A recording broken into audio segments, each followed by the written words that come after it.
burya nta muntu n'umwe yikoresha. Udakoreshejwe no kugororoka ukoreshwa na kameremere canke n'icyaha.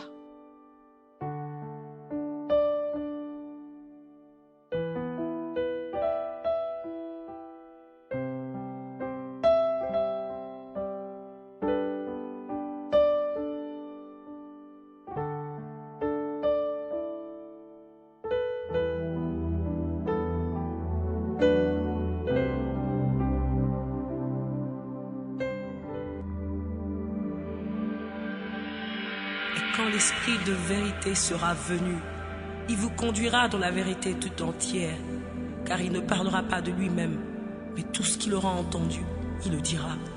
Il vous annoncera les choses à venir, il manifestera ma gloire, car il puisera dans ce qui est en moi, et vous l'annoncera. Ainsi la gloire du Père se révèle par l'Esprit, la gloire et la puissance de Jésus se révèlent par son Esprit. Ainsi, quelqu'un qui a cru le verra. Alléluia.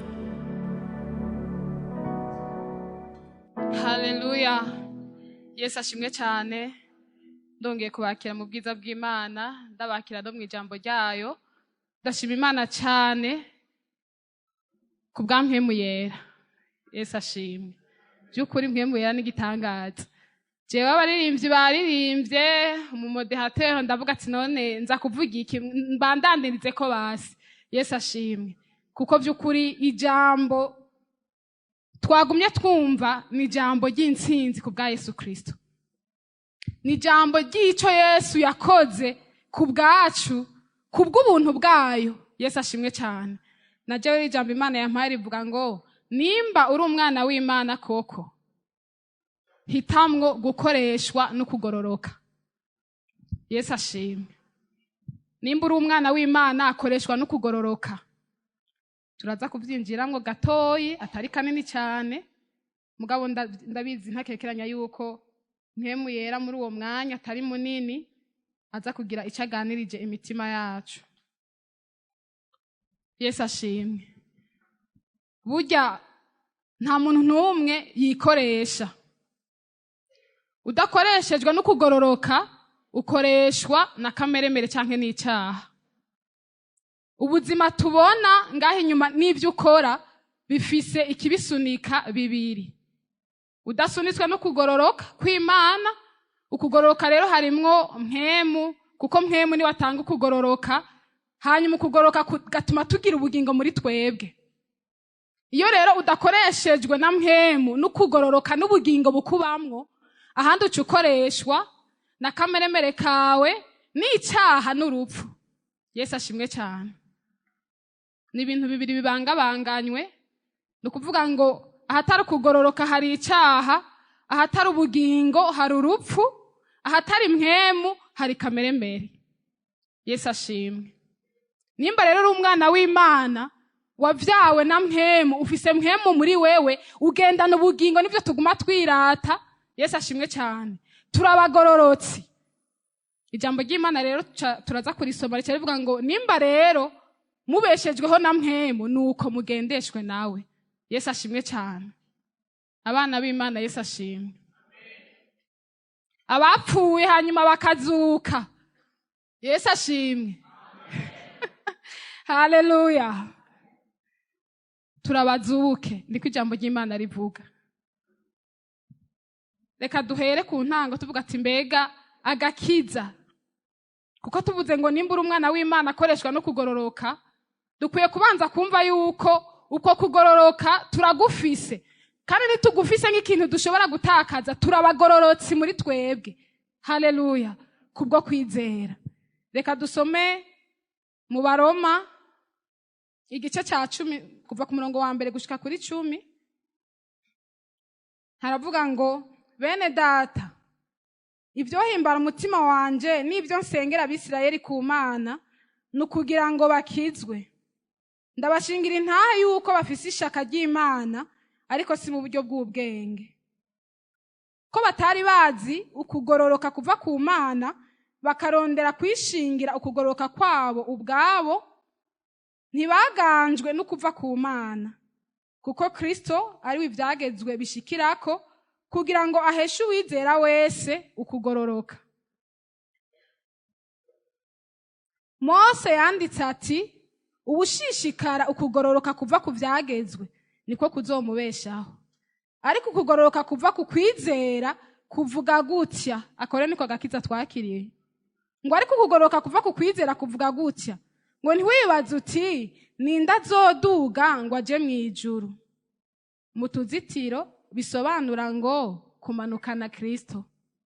Ukugoroka kuva ku kwizera nuko kuvuga kugira wumve yuko ata contribution yawe ni imwe, nta gikorwa na kimwe ari kubasha gukora. Kuvuga ngo ninda azoduga ngo aje mw'ijuru risobanura ngo kumanukana Kristo. Canke uti ninda azomanuka ikuzimu bisobanura ngo kudugana Kristo amukuye mu bapfuye. Ariko kwavuze gute? Kwavuze kuti ijambo riri hafi yawe, riri mu kanwa kawe no mu mutima wawe, niryo jambo ryo kwizera, iryo tubigisha. Kuko ni waturisha kanwa yuko Yesu ari umwami, ukizera mu mutima yuko Imana yamuzuye imukuye mu bapfuye, uzokizwa. Kuko umutima ari wo muntu yizeresha akaronka kugororoka, kandi akanwa akaba ariko yaturisha akaronka agakiza. Amen. Yesu ashimwe cyane. Ngomba kubanza kuvuga yuko twahawe ukugororoka nk'ingabire iva ku Mana, kandi by'ukuri niko turabagororotsi b'Imana. Hari ahantu nari maze iminsi nkorera, sinzi wavyuye deba, avuga ngo ngaha mwisi ngo nta muntu numwe w'umugororotsi ahari. Avuga ati genda umugororotsi ngo yawe biba bigoye ku muntu yumvise umuntu avuze ko ari umugororotsi, avuga ati uratutse Imana. Kumwe kwa Yesu bamuhatse avuze ngo ndi umwana w'Imana ngo naje mva mw'ijuru. Ariko by'ukuri asangwa twarizeye ibi duheje gusoma, turi abagororotsi. Yesu ashimwe.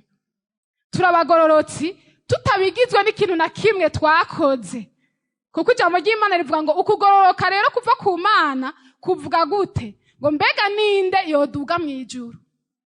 Ninde ari kuduga mw'ijuru kumanura Yesu? Hari uhari? Hari uwisonzesheje arasenga cyane canke wabajije basogokuruza bakera ko baba barabisengeye? Nta numwe yari kuduga mw'ijuru kumanura Yesu. Hama Yesu amaze gupfa, ninde yari kujikuzimu kumuzura ngo azuke ave mu bapfuye? Hari umuntu yobimbwira? Haleluya. Kandi yatamanuka ngo apfe, hanyuma kubw'ubushobozi bwa Mpwemu yera Imana imuzure, nituba turabagororotsi. Haleluya. Turabagororotsi kuko twizeye ivyo bikaba birangiye. Bene data, ukugororoka no kuba twarahariwe ivyaha ni ibintu bibiri bitandukanye. Twarahariwe ivyaha twongera duhabwa n'ubuzima bushasha. Yesu ashimwe cyane. Iyo Yesu ava mw'ijuru hanyuma akaza agapfira ivyaha byacu, kuko ijambo ry'Imana rivuga muri Yesaya 53:5 ngo igihano kiduhesha amahoro cyabaye kuri we. Ni ukuvuga ngo Yesu igihe yahanwa arapfa, yarahanwe kubw'ivyaha byacu. Imana rero ntitwanavuga ngo yaratubabariye kuko yaraduhanye, mugabo si twebwe yakubise umwana wayo. Yesu ashimwe cyane. Ivyaha byacu biba birakuweho, ivyo twakoze n'ivyo tuzokora. Yesu ashimwe. N'iryo jambo riragumye, mugabo n'iryo kuri. Yesu ashimwe. Nagiye buhoro kugira ngo twumve, ninavuga ngo rero ko turabagororotsi, muze tubeshweho no kugoroka, tugendeshwe no kugororoka, dukoreshwe no kugororoka. Yesu ashimwe cyane. Turabagororotsi by'ukuri. Twarahariwe ivyaha byacu, mugabo ntivyagarukiye mu guharigwa. Imana kivuga ati ntibikwiye, kuko urashobora guharigwa hanyuma mu nyuma ugaca usubira ugakora bya bindi. Kandi ijambo ry'Imana rivuga ngo Yesu rero ntazokongera kuza kugira ngo aze gupfira ibyaha kuko yararangije. Igikorwa byumvikana ngo Imana yari kubikigarukirije hagati. Yesu ashimwe. Hanyuma ikirarungika Mpwemu wayo. Ijambo ry'Imana rivuga ngo na Yesu igihe yapfa rirabishingira intahe, yapfuye ngo yizigiye yuko Imana itoreka umugororotsi wayo ngo aborere mwivu.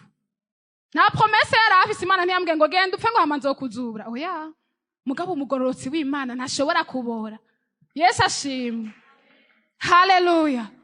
Imana ituma mpemu wayo nk'uwo yatumye muri twebwe igihe twari dupfuye. Haleluya. Mpemu w'Uhoraho aragenda, ico kiwengo bari bashize ko n'ishashara. Yesu ashimwe. Bacungishije n'abasirikare ntibamenye n'icyabaye. Wewe wohangana n'icimana igira ikore. Ico kibuye kiratigita, umwana w'Imana arazuka, ni muzima. Turashobora guha Imana icubahiro. Yesu ashimwe. Amaze kuzuka, ijambo ry'Imana rirabishingira intahe. Imana ibiraciriye urubanza ikintu citwa icyaha. Haleluya. Kuko kubw'icyaha cyacu canje nawe yari yapfuye. Byaraheze, yarapfuye. Mugabo rero ntiyahereye mu mva. Yesu ashimwe cyane. Reka ndabaha akarorero. Umuntu yakoze icyaha bakamucira ubwo gupfa, bakamwica nyene agapfa gashika. Hanyuma Imana igaca yikorera igitangazo, umuntu agaca asubira kubaho. Ugaruka kumucira urubanza ngo wari wagikoze, akabwira ati neni wanyishe. Haleluya. Icyaha bene data, ibyo si ibintu byo kwidigadiga, nta ruvugiro kigifise, kuko ingero y'icyaha n'urupfu na Yesu yarapfuye. Ikibirushirije yarazutse. Haleluya. Oh, haleluya. Yesu ashimwe. Basha muri ko murabyumva. Yo, haleluya. Tugendana ubuzima bushasha. Ubwa kera bwaraheze. None umuntu apfuye yongeye kuzuka agira bwa buzima nyene. Dufise ubugingo bushasha muri Kristo Yesu. Yesu ashimwe. Dufise ubugingo bushasha. Uwo muntu aciriwe ku rubanza agapfa, kuko ijambo ry'Imana rivuga ngo twebwe twarimuwe, ngo twahora mu bwami bw'umwiza tujakariye icyaha, ngo ariko no munsi Imana yaratwimuye itujyana ahandi hantu mu bwiza, mu bwami bw'umwana wayo ikunda cyane, kugira ngo tubeho ubundi buzima. Nico gituma rimwe na rimwe ijambo ry'Imana rivuga ati ndabasabye mureke kwifata uko mutari. Haleluya. Nimba no banapfiriye mu Burundi aho mu gucana tugenda gusenya, hama nazuka ngaca nimugwa nkavukira muri Etats-Unis, bakabura ngiye gufata amajade y'abandi ngo ngiye gusenya, ubwo reka kwifata uko utarahasi uko tubaho. Haleluya. Dufise ubuzima bushasha bene data, ubuzima bwo kugororoka. Ivyo ntacyo bipfana naho ugeze mu kwezwa no mu gusa na Yesu no mu kubohoka. Oya. Bigipfana naho ugeze mu gutahura huba. Haleluya. Uko ugenda uratahura huba n'ingene ubuzima babubaho, niko intege nke zawe zitegeza kukuvako. Yesu burya ndakubwire ntazoza kutubohora ukundi, yarahejeje. Ngira uwo mwegeranye ati warabohotse. Hari igihe Satani aguhenda ngo uracyaboshwe. Wapi. Ijambo ry'Imana rivuga ngo Yesu igihe asoma kijya gitabo yavuze ngo umviriza, naraje gutangaza umwaka yuko imbohe zose zibohowe. Uhisemwo kuguma mu gasho kandi urugi guguruye, si kibazo cyo kutabohorwa, ni ukutamenya ko urugi guguruye. Sohoka mu izina rya Yesu. Haleluya. Dufise ubugingo bushasha. Bariko bararimba nahezagiwe, nafashijwe cyane, narahariwe, naracunguwe, ndi umwana w'Imana, ubuje ndi umwana w'Imana.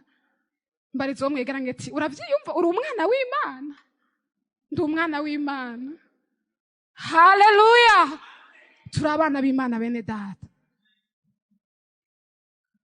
Ko turi abana b'Imana rero tugendeshwe no kugororoka, tubeho ubuzima bushasha Imana yaduhaye muri Kristo Yesu.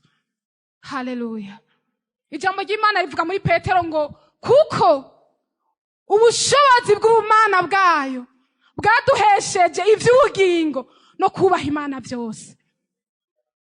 Uko nukuri kw'ijambo ry'Imana. Iri jambo ni iry'ukuri bene. Iri ni iry'ukuri. Ico rivuga ko ryatugize nico turi. Bitavanye n'ingene wabona usa n'icuri. Kandi ukurushiza kubimenya no kuvyemera ni kucika uko nyene.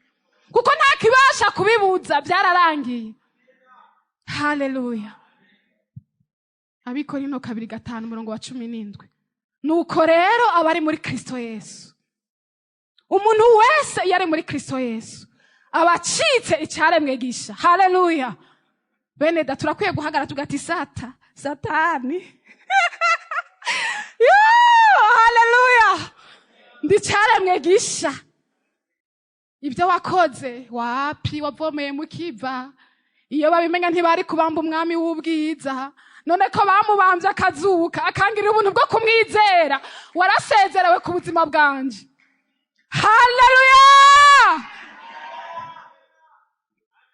Je ndi cyaremwe gisha, nta rubanza nkiriho, ntunzwe n'ubuntu bw'Imana. Yesu ashimwe cyane. Turi ibyaremwe bishasha muri Kristo Yesu. Kuba mu gakiza bene data, agakiza si dini, ntibama babivuze. Si ahantu tubaye turarindira kugira ngo tugire ibintu by'ingeso nziza, ngo twiyorobeka ku bantu, ngo je ngo narakijijwe mu majipo maremare n'ibikini. Oya. Haleluya. Ni ibintu by'ubushobozi bw'Imana. Haleluya. Ni ibintu byaduhinduye imbere aho umuntu atoshika. Ubushobozi bwa Mpwemu Yera, Yesu ashimwe cyane, buraza buraduhindura, budukuramo akameremere k'icyaha, buduha gucika abana b'Imana. Ijambo ry'Imana rivuga ngo niko twitwa kandi niko turi. Ni verbe to be, être. Si avoir, si na faire. Mbwira ati ni être. Haleluya. Naco bipfana no gukora n'ibintu ufise, ni kinturi, none icuri nico nyene.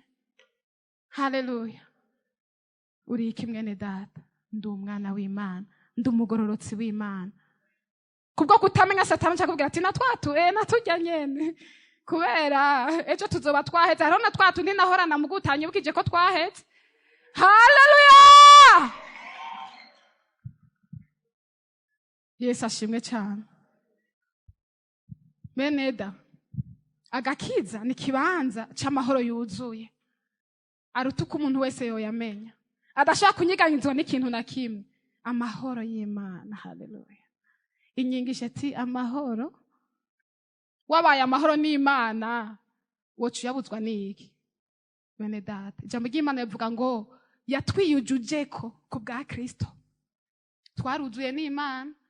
None kwishavu ryose ryagene yarahanye.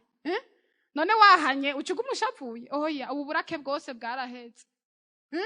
Bwati ubu rero ndabisabana, nagiriye neza kuko nemeye kwisakirifya jewe nyene, ubwo n'urukundo rw'Imana. Yesu ashimwe. Nta rubanza rukiri ku buzima bwacu. Reka ndabisubiremwe nubwo tubizi basi, ndabisubire ngo tubishimangire, sivyo? Abaroma 8:1 havuga ngo iki? Ngo nuko rero abari muri Kristo Yesu nta rubanza ruzobatsinda, sivyo? Warakijijwe rero ukaguma ugenda ubwira abantu ngo hewe ngo urubanza, ngo bawiyeza, ngo mbe nk'ubu uciye upfa ngo utariyeza. Umviriza iri jambo, none uri kurarihinyuza, uri mubi cyane watahuye. Nuko rero abari muri Kristo Yesu nta rubanza ruzobatsinda. Kandi ibyo byavuye kuriye kuko yatwiyujuje ko biciye muri Kristo Yesu nyene. Nta rubanza ruri ku buzima bwawe. Ariko ndongera ko asangwa uri umwana w'Imana. Abana b'Imana murashaka kuduza ikiganza. Wewe wadugije urabizi neza. Naho Satani yozana inkoha agashira hagati, wogumvuga ati nyica muganda umwana w'Imana, edaire ntiyona kwica. Ndi umwana w'Imana. Ndi umwana w'Imana. Ndi umuragwa w'Imana, ndi umuraganwa na Kristo. Haleluya. Kameremere y'icyaha yarakuwe mu mitima yacu. Yesu ashimwe. Uyu munsi indani mu mitima muri twebwe ikitugize dufise ukugororoka kuva ku Mana, sivyo? Uko kugororoka rero gukwiye kudukoresha. Reka dusome mu Baroma 5:19. Kandi nk'uko kutumvira Imana k'umuntu umwe kwatumye benshi bacika abanyabyaha, niko kumvira kumwe kuzotuma benshi bacika abagororotsi. Kumvira kumwe ni Yesu Kristo. Kwari kugira nshimangira ibyo nari mpeje kuvuga. Dusome Abaroma 6 uhere kuri 6 ugere kuri 14 mu madi. Kandi tumenye iki, yuko umuntu wacu wa kera yabambanywe nawe kugira ngo umubiri w'icaha uhindurwe ubusa, ntitwame tujakara icaha, kuko uwapfuye abatsindanishirijwe icaha. Ariko ko twapfanye na Kristo, twizera yuko tuzobanaho nawe, kuko tuzi yuko Kristo amaze kuzuka mu bapfuye atagipfa, urupfu rutakimuganza. Uko gupfa yapfuye, niho yapfuye rimwe ku caha, ariko ko ariho ari uw'Imana. Muba ariko namwe mwiyumvira. Yesu ashimwe. Kuko byose bihera ngaha mu byiyumviro. Ijambo ry'Imana rivuga ngo ko Yesu rero yapfuye iri rimwe, iby'icyaha byaraheze. Yarapfuye rimwe ku bw'icyaha, ko ariho ari uw'Imana. Ijambo ry'Imana rivuga gute? 1 Pierre 2:9. Kuko twebwe turi hanga ryera, turi inyegu z'Imana yiharije. Ko turiho muri Kristo Yesu, turiho turi Imana, nkuko Yesu ariho ari uw'Imana. Yesu ashimwe cyane. Iki kintu kirakomeye. Nuko namwe abariko mwiyumvira ko mwapfuye ku cyaha, ariko ko muriho muri Imana, muri Kristo Yesu. Bandanya mamadi. None rero icyaha ntikikabe ku nganji mu mibiri yanyu izopfa, ngo mwumvire ibyo yipfuza. Kandi ntimugahe icyaha imibiri yanyu ngo ikoreshwe no kugabitanya, ariko mwishikanira Imana nk'abazuke bapfuye mu bapfuye. Ntimufate imibiri yanyu ngo muyihe ukugabitanya, kugira muce butangura kugendera mu kugabitanya mwifata uko mutari hayelma, kuko siko muri. Ariko mwishikanira Imana. Abaroma 12 harabivuga ngo dushikanire Imana imibiri yacu nk'ibimazi byera bihimbara Imana. Ngo nuko wame wishikanira Imana nk'uwamaze kuramba. Barabivuga kenshi ibyo kwishikanira Imana. Uri uw'Imana, mugabo nawe yihe gose ugati Imana nduwawe. Yesu ashimwe. Kandi ntimugahe icyaha imibiri yanyu gikoreshwe no kugabitanya, ariko mwishikanira Imana nk'abazuke bavuye mu bapfuye, n'imibiri yanyu muyihe Imana kugira ngo ikoreshwe no kugororoka. Amen. Icyaha ntikizobaganza, kuko mutakiganzwa n'ibyagezwe, ariko muganzwa n'ubuntu bw'Imana. Yesu ashimwe cyane. Ntimugafate imibiri yanyu ngo muyihereze icyaha, hanyuma ikoreshwe no kugabitanya, ariko mwishikanira Imana nk'abazuke bafise ubuzima bushasha, ibya kera byaheze, kugira ngo imibiri yanyu ikoreshwe no kugororoka. Yesu ashimwe. Hari igihe kubwo kudatahura neza cyangwa kubwo kutamenya, umuntu yiyumvira yuko ukugororoka ari ibikorwa akora. Oya, ahubwo kugoroka kugutera gukora ibikorwa byo kugororoka. Siko ijambo ry'Imana rivuze. Kugira ngo imibiri yacu ikoreshwe no kugororoka. Niwavuga akanwa kawe kavuge ibyo kugororoka. Niwagira icyo ukoze, niwagira icyo wiyumviriye, ingingo zose zikugize zikoreshwe no kugororoka. Icyo ni cyo Imana ishaka muri Kristo Yesu. Haleluya. Ariko ijambo ry'Imana ryavutse aka kantu ngo mwishikanira Imana. Byumvikana yuko ibyo urabifisemwo uruhara. Yesu ashimwe. Kugira ngo umubiri wawe ukoreshwe ibyo kugororoka, urabifisemwo uruhara. Kuko nitukijakariye icyaha, aho Pawulo yavuga ati none gabasha ngirene, icyo nshaka gukora sindagikora, mugihe icyo ntashaka nico nkora. None gamana nindazonkiza. yacavuga ngo Imana ishimwe ku bwa Yesu Kristo. Yesu ashimwe cyane. Hari igihe dufata iby'Imana tuvuga ati byose ngo niyo gusa ngo nta gikorwa cyacu. Umviriza rero, uno munsi nimba turi muri Kristo Yesu, aho Imana yadushize nko mu kibanza yari yashizemwo nde? Adamu. Sivyo? Bashaka bari guhitamwo kumvira Imana kuko bari bafise ubushobozi muri bo ngo babashisha gukora icyo Imana ishaka. Bashaka bagahitamo kuvuga ati oya Imana yarambeshe nkuko twama twabihisemo. Oya kameme ngaha naho Imana iyo birenza reka kameme ngiruko. Sivyo? Hama baca bakora ibyo kugabitanya. Sivyo? Baca bakora icyaha. Uyu munsi rero nagira ndakubwire ngo wewe uri umugororotsi w'Imana.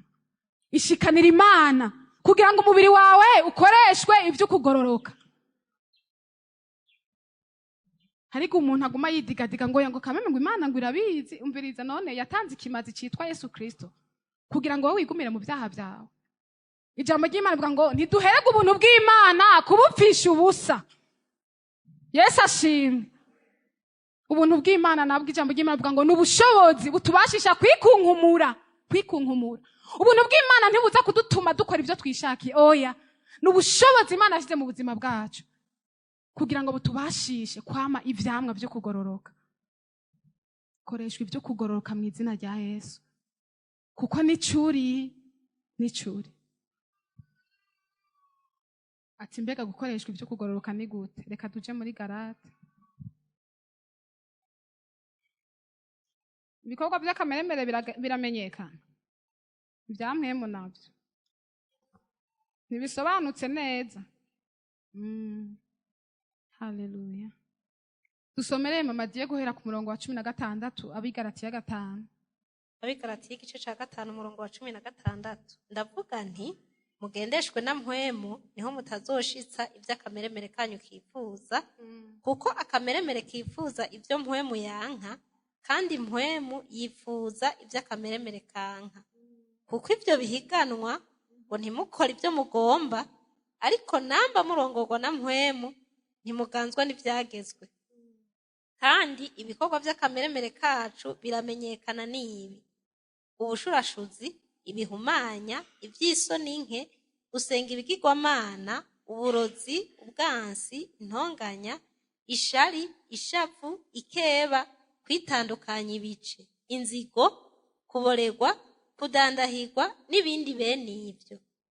Ibyo ndabibaburiye nk'uko nabibaburiye kera, yuko abakora ibisa bityo batazoragwa ubwami bw'Imana. Ariko ibyo mpwemu yama n'urukundo, umunezero, amahoro, ukwihangana, kugira neza, ingeso nziza, kuba umwizigirwa, ubugwaneza, kwirinda. Ibimeze bityo nta byagezwe bibibuza. Kandi abakristo Yesu babambanye akameremere kabo n'ibyo gahahamiye n'ibyo kifuza. Amen. Geza ngaho. Jambo ry'Imana ryatanguye rivuga ngo ndavuga nti mugendeshwe na mpwemu niho mutazoshitsa iby'akameremere kanyu kifuza. Womenga araduteranya ati genda mugendeshwe na mpwemu. Mugabo kuri 24 gacavuga ngo kandi abakristo babambanye kameremere kabo, nukuvuga kameremere kabo karamaze kubambwa. Babambanye akameremere kabo n'ivyo gahahamiye n'ivyo kifuza. Yesu ashimwe. Mu bisanzwe kameremere k'icyaha nta bubasha kakidufiseko. Yesu ashimwe. Galate 2:20 Paulo yavuze ngo nabambanywe na Kristo. Byumvikana ngo narapfuye, none igihe yabambwa ntiyapfuye. Naho murabisoma avuga ngo ngo ajondamika umutwe arapfa aracikana. Hajya wari muri we. Yesu ashimwe. Nabambanywe na Kristo. Ariko naje ntibyagarukiyaho, ariko ndiho. Yesu ashimwe. Yamara sije nkiriho, ni Kristo muri jewe. Ibyo nkora byose nkiri muri uno mubiri ndabikoreshwa no kumwizera. Yesu ashimwe. Niko havuga. Nabambanywe na Kristo ariko ndiho. reka niyongerere ko ti uko aba ariko mwiyumvira ko mwabambanywe na Kristo, ariko ko muriho muriwe muri ab'Imana. Beneda, kwibwira ivyo nibyo bizotuma unesha icyaha, nibyo bizotuma uva mu bwiza uja mu bundi, urushiriza gushushanywa na Kristo. Yesu ntazogaruka ukundi kukubohora kuhavuze ngo birarangiye. Yesu ashimwe. Igikorwa cya Kristo ntabwo yakigarukirije hagati, caraheze. Yaratubohoye turi abidegemvya. Yesu ashimwe. Ariko n'ubu ngo hari bihiganwa kugira ngo ntidukore ivyo dushaka. Byumvikana ngo muri twebwe hariho kamere mugati kora kujya mugabo mpemu nawe kandi mpemu w'ubushobozi, sivyo? Avuga ati none kora uku kamere nawe ati kora uku, kandi ivya kamere biragaragara birazwi neza. Sinibaza ko babivuze byose mugabo basi baravuze bimwe muri ivyo: ubushurashuzi, ibihumanya, ivy'isoni nke, ugusenga ibigirwamana. Gusenga ibigirwamana hariho passage yabisobanuye ibyo ari byo, ngo kwipfuza iby'abandi, ngo ariko gusenga ibigirwamana. Je naratangaye, sinegamana kwipfuza iby'abandi no gusenga ibigirwamana, mugana nasanze ko kari ibyo. Kuko ikintu kikubera Imana, ikintu mvuga ati ndagifise numva noba ntekanye. Imana siko imeze, tuyironse twaba dutekanye. Iyo wipfuza icyo undi afise ruka umenga ukironse byoca bigenda neza iby'ubuzima bwawe, ubushaka kukigira Imana kiba ari kigirwamana. Yesu ashimwe. Ugusenga ibigirwamana, uburozi, abarozi barimwo ego mana yanje, si jewe reka ndabivuga. Abashurashuzi barimwo, ibihumanya, ivy'isoni nke, gusenga ibigirwamana, uburozi, ubwansi, intonganya, ishari, ishavu, ikeba, kwitandukanya ibice, inzigo, kuboregwa. Mwese ko kuboregwa ari kimwe mu vyamwa vya kameremere. Yesu ashimwe. Kudandahirwa no kuvuga kurya ukarenza, wahaze mugo vuga ati ko ndabibonye ndabirya, ikimbaje nuko ntogenda ndabimaze. Ico ni camwa ca kameremere. Yesu ashimwe cyane. Abahora badandahirwa murimwo n'ibindi bene ivyo, liste ni ndende gose. Ikeba. Yesu ashimwe. Ndaza kubaho urutorero duke mu ijambo ry'Imana, basi simvuge mwebwe kugira niwe usanga nawe uhora ukora nk'uwo muntu ucuvuga ati mu izina rya Yesu je singendeshwa na kameremere, je ndi umwana w'Imana, nawe mwemu w'ubushobozi, ndi umugororotsi, ngendeshwa no kugororoka, mfise urukundo rw'Imana rwasutswe hose muri jewe. Yesu ashimwe cyane. Uvyizere kandi uhora ubyatura, kuko agakiza gasobanura ngo urizeresha umutima ugaca uvyaturisha akantu. Yesu ashimwe cyane. Niko twakijijwe no kuri twarumvise ijambo ry'Imana, turamera ngo ivyo bintu nivyo kandi ndakeneye umwami, nje ndumva ndapfuye, none uko bahamagaye reka nirukange. Baca baratwatuza, twamaze kwizera mu mutima cyo turatura. Kuva uwo munsi dusha twitwa abakizwa kandi koko twarakijijwe. Yesu ashimwe. No mu bindi byose ukeneyemwo agakiza, sivyo? Niyo procedure nyene. Urizera iki jambo ry'Imana ryavuze, hanyuma ugaca ugenda watura ko ari uko biri. Nukuri kose kandi asha nivyo je ndabizi. Yesu ashimwe. Ngende ubwo ati je ndi umwana w'Imana. Je ntasharingira, je ntanzigo byogenda gute, ndi umwana w'Imana na culpability kigenda, sivyo? Neko Satana yuko akomeka ko ibitari ibyawe ucubimuha ati twari ivyo ni wewe wabironkeye diplome, je sikondi, ndi umwana w'Imana. Yesu ashimwe cyane. Oya reka tubanze tugeze kubw'ibya kameremere, kuko beneda byukuri uri umugororotsi w'Imana ukareka umubiri wawe ugakoreshwa n'ivyo kugabitanya, birababaje cyane, birababaje. Uca wama mu kwihana ibikorwa by'impfagusa, niko ijambo ry'Imana rivuga. Haguhesha Imana icubahiro, yaguhaye agakiza kangana gutyo, uca ugenda uyitukisha, sivyo? Sigaye umwanya muto cyane. Sawa, ndahejeje. reka mpeze. Dawidi niko byagenze amaze gukora icyaha kubwo kwipfuza. Ijambo ry'Imana rivuga ngo Natani acamubwira ati ariko rero ko watumye abansi b'Imana baronka akaryo ko kuyicokora nawe uwo mwana azopfa. Mwari muzi ko turi abantu b'Imana tugakora ibyo kugabitanya tuba turiko turatuma aho hanze bashobora gucokora Imana. Ariko ijambo ry'Imana rivuga ngo twareme kugira ngo twamamaze ishimwe ryaduhamagaye. Abatubona bashime Imana ku bwacu niko ijambo ry'Imana rivuga. Ntitugakoreshwe no kugabitanya bene data kandi twahawe kugororoka kw'Imana. Urukundo rw'Imana ruri muri twebwe. Sinza kuja mu madetaye muri Bibiliya yabakoreshejwe n'ibi bimwe mu byo tubona ikeba inzigo. Mugabo reka munyembere ntange basakarorero kamwe sivyo. Reka dusome muri Mariko 6:14 gushika kuri 19. 6:14 ugeze kuri 19. Umwami Herode arabyumva kuko izina rya Yesu ryari ribaye rurangiranwa, aravuga ati Yohana umubatizi yahazutse mu bapfuye, nico gituma ibyo bitangaza bikorera muri we. Ariko abandi baravuga bati ni Eliya, abandi bati ni umuntu avugishwa n'Imana nka ba bandi bavugishwa nayo. Ariko Herode abyumvise aravuga ati Yohana uwo naciye umutwe niwe yazutse, kuko Herode ubwiwe ari we yari yaratumye ngo bafate Yohana, aramuboha amushira mu ibohero ku bwa Herodiya umugore wa mwene se Filipo, kuko Herode yamucuye. Kandi Yohana yari yarabwiye Herode ati nikizira ko ufise mukamwene so. Nico catumye Herodiya amugirira akazika agomba kumwica. Akazika agomba kumwica. Agomba kugira iki?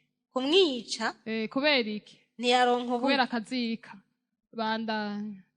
Kuko Herode yatinya Yohana amuzi ko agororotse kandi ari umuntu yera, aramukingira. Iyo amwumvise hose ibyiwe byaramuzazanira, yamara yanezererwa kumwumva. Hanyuma umunsi umwe bafise umunsi mukuru umukobwa wa Herodiya atamvye, maze umunsi uragera uburyo buraboneka, wari umunsi wo kwibuka ukuvuka kwa Herode. Atumira abaganwa biwe n'abakuru b'intwazangabo z'abasoda n'abanyacubahiro b'i Galilaya ngo baze abaterekere. Umukobwa wa Herodiya nyene arinjira aratamba. Herode n'abashitsi biwe baramushima. Umwami abwira uwo mukobwa ati nsaba ico ugomba cose ndakiguha. Yesu ashimwe cyane. Reka tubanze tugezaho. Nsaba ico ugomba cose ndakiguha naho coba igice cy'ubwami. Beneda, burya umuntu yo guha okaziyo nk'iyo, reka tuje twumva ico yasabye. Bandanya. Aramurahira ati ico usaba cose ndakiguha niyo coba igice c'ubwami bwanje. Arasohoka abaza nyina ati nsaba iki? Aramwishura ati saba umutwe wa Yohana umubatizi.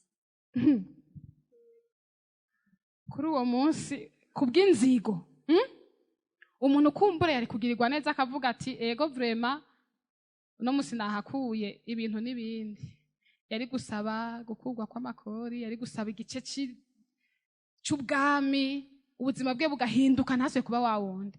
Mugabo kubw'inzigo aca asaba umutwe w'umuntu.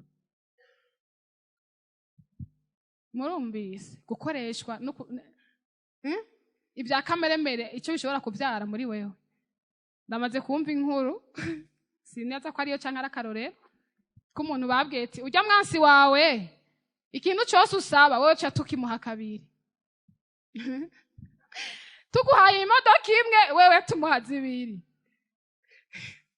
Tumuhaye miliyoni wewe tumuha zibiri. Tuguhaye miliyoni. Yo man. Yesu ashimwe. Acari yumvira rakarikira Beneda. Ibire bya kameremere biragutoza imitwe. Uko namwema tugira inama y'ingene twokundana na kameremere nuko. Acavuga ati nogora ijisho. Kugira uce munogora yose. Nukuvuga ngo ivya kameremere uvuga ati umviriza hako ujya agirirwa neza mfuma nemera ngirirwe nabi gatoyi, mugabo we wagirirwe nabi cyane. ni ukuvuga ngo iyo okaziyo yararonse muka Herodi kubw'umukobwa wiwe yari kuronka ibintu bidasanzwe. None umutwe wa Yohana bawumuhaye ngo baciye bamumuzanira ku mubehe bamwishe, yaciye awukoze iki?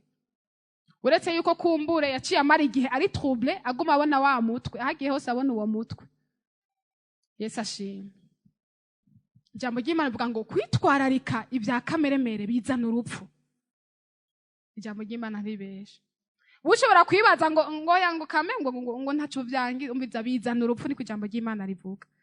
Kandi iki jambo ry'Imana rivuga ni cyukuri. Igihe cyose uzokoreshwa na kameremere mweneda, urupfu rero mumenye yuko si ugupfa ngo baje kuguhamba.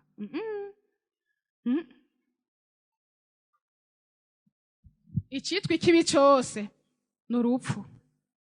Yesu ashimwe. Igihe Imana yabwira Abadamu uti nimwajya kuri ico cyama muzopfa, baciye babaha igihe kirekire cyane. Mugabo ayo babonye gwari rupfu. Umwana wawe yica uwundi, sivyo? Sinokwirirwa ndabirondogorako. Babuze ku vy'ishari, babuze ku vya Kayini, umwe yarashikanye arashimirwa, nawe ararakati oya ndamukura, nanamukuyeho Imana yaciye imushimira. Kameremere ituma wibaza none ni wamugirira nawe umugenzi wawe kubw'ishari, kubw'inzigo, kigera afise ugihabwa. Yo, Yesu ashimwe cyane. Satani n'umubeshi. Duhereze imibiri yacu twishikanira Imana nk'abazuwe kugira ngo imibiri yacu ikoreshwe ibyo kugororoka. Ibyo kugororoka navyo ijambo ry'Imana rivuga bene data. Ibyo kugororoka mu bisanzwe byugaraniye mu ijambo rimwe, n'urukundo rufise amashami menshi, sivyo? Kugira neza, kwihangana, nibyo ngaha batubwiye ngo ariko ibyo muhemu yama n'urukundo, umunezero, amahoro, ukwihangana, kugira neza, ingeso nziza, kuba umwizigirwa, ubugwa neza.